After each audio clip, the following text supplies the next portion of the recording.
বন্ধুরা, আমরা আবারও চলে এলাম।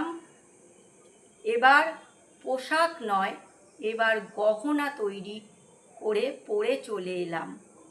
তো এটা হচ্ছে সাতনুরি হার আর কোমরবদ্ধ, কোমর যেটা বলে বিছে, সেটাও বানিয়েছি বন্ধুরা। আর মাথায় টায়রা টিকুলি বানিয়েছি। কোন সবজি দিয়ে আমি এই অলংকারটা বানিয়েছি তোমাদেরকে বলতে হবে, আর কেমন লেগেছে তোমাদের এই গহনাটা সেটাও বলতে হবে।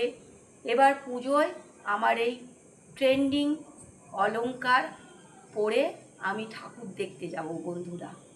তোমরাও চাইলে এই ট্রেন্ডিং গয়নাটা বানিয়ে ফেলতে পারো আর পুজো দেখতে যেতে পারো। ভিডিওটা